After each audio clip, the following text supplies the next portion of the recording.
And please, please, please feel free to ask as many questions as you want about this stuff. I really want you to feel solid in this foundation before we move forward, because the whole term, the whole year is actually built on this stuff. Okay, pianists, let's do this. So for your first assignment, it's going to be due 2 Mondays from now on October 12th. And for this assignment, you'll be videoing yourself playing 3 different things. The first thing is cycles from the Common Chord Cycle handout. You'll be doing the 2-5 and the 2-5-1 whole step cycle from that handout. The second thing is you'll video yourself playing the melody of tune-up in your right hand with 2-note voicings in your left hand. The third thing is you'll be comping through the chord progression of tune-up with 3-note voicings. You'll also turn in a practice plan and practice log sheet for this first assignment, and you'll be turning those in with every assignment in this class. I'm going to make separate videos that tell you how to do all of those things. Let's get to it. Okay, so before we get to the assignments, there's a certain amount of music theory that I need to cover so we'll understand what we're doing.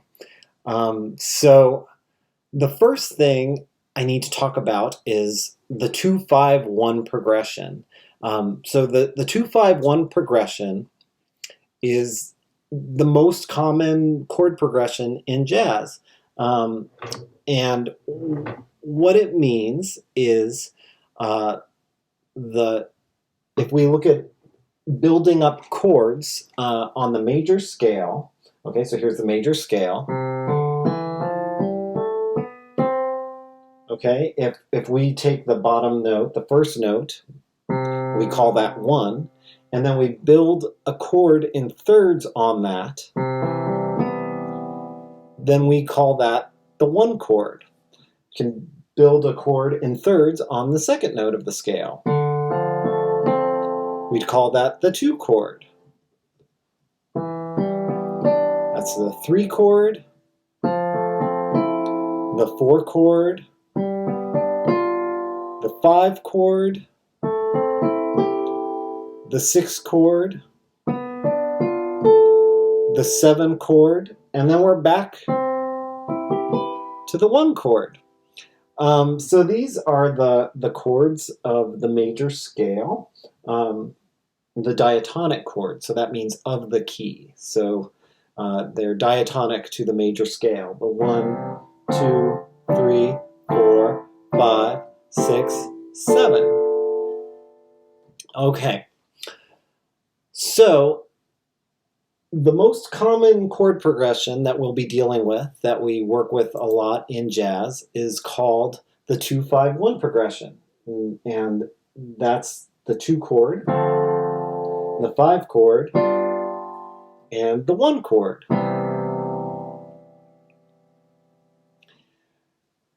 Now here's the thing, we tend to, when we go to play these chords, the voices don't move parallel like that.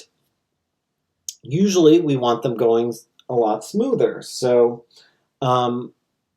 we have them moved to a note where it sounds like they want to move that direction. So we call that voice leading.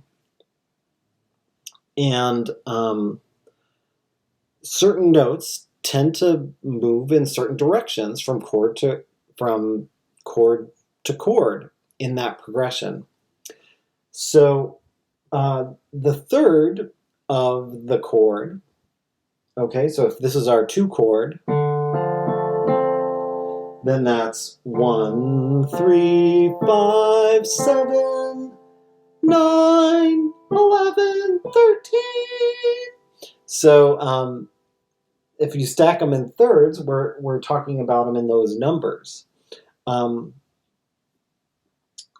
We're going to be moving in such a way that instead of everything going from, let's say, third to third to third, what's going to be smoother is going third, seven, third, or seven, third, seven. So each note in these chords have smooth ways of getting from one to the next that feels natural and comfortable. You know, when we're singing, we sometimes can feel a note wants to move up or a note wants to move down. And so the voice leading is going to hopefully make that feel comfortable. So within a chord, and I'm sorry there's a lot of theory today, by the way. It won't always be this way, but there's just kind of a lot up front to get us going. And please, please, please feel free to ask as many questions as you want about this stuff. I really want you to feel solid in this foundation before we move forward, because the whole term, the whole year is actually built on this stuff. Okay, so each chord we can think of as having three parts. The first part is the bass. So we were talking about 2, 5, 1. So that's the actual notes. 2, 5, 1. They're also known as the roots of the chord. So if we're in C major, 2 is D, 5 is G, 1 is C. So that's our bass. So that's the first part of the chord. The second part is what I call the core, and that is the third and seventh of a chord. So the third, so there's our root, the bass of D minor 7. Then we've got the third and seventh, that's our core. Here's the third, here's the seventh. So that's the bass and core. And the neat thing is between the bass and core of a chord, you can tell what quality the chord is. You can tell if it's minor 7 or major 7 or dominant 7. So those are the real important notes. They really define the harmony.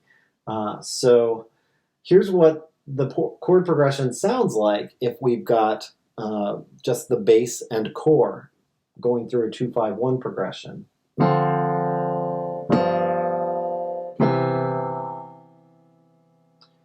So you can really hear all of the essential harmony there.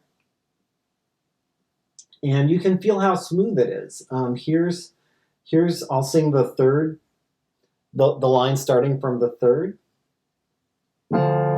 La, la, la. And here's the line starting from the 7. La, la, la. So you can feel it's really smooth.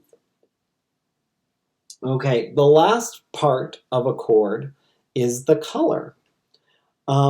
So generally, on a minor 7 chord, the color is the 9th and 5th. On a dominant 7th chord, those notes stay exactly where they are, and they become the 13th and 9th. And then that 13th moves down and becomes the 9th of the next chord, and the 9th of the previous chord becomes the 13th of the next chord. So we put it all together and it sounds like this.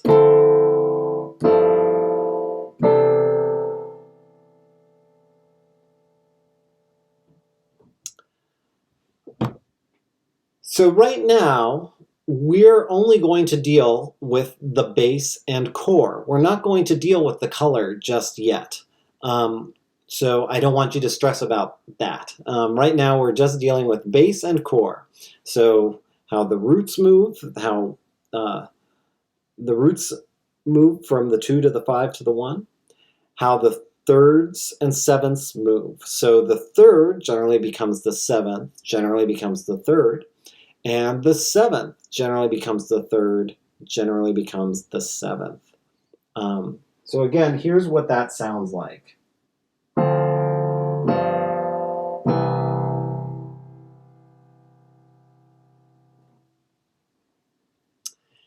And a nice thing is we don't always have to play them in that order. Like you may have noticed I moved my bass note down an octave. So it's root, I can't sing that, but root, third, seventh. Then it's root, seventh, third.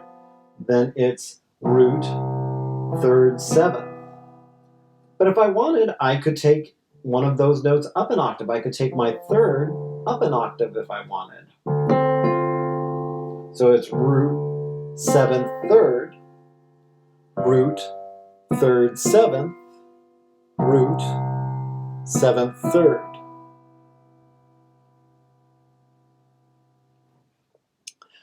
So that's the theory behind all this stuff. And like I said, as we're getting further along, we'll be dealing with the color aspects some more. We'll also be talking about range some more. For right now, I'll try to give some demonstrations with the specific pieces we're doing of where is a good range and where is a range where things are going to sound either too muddy or won't have enough depth to them. So finding the good spots on the piano. And we'll get into the registers more specifically as we go. But this is a lot for right now. Okay, that's enough theory stuff for today. It's going to become clearer as you incorporate it into the assignments. But hopefully that's enough to get you started and see what we're doing. Please ask questions, email me questions, and I'm happy to set up office hours to further clarify this if that would be helpful. So just be in communication, let me know what works, and thanks a lot. All right, and now the other videos are going to cover how to do these assignments.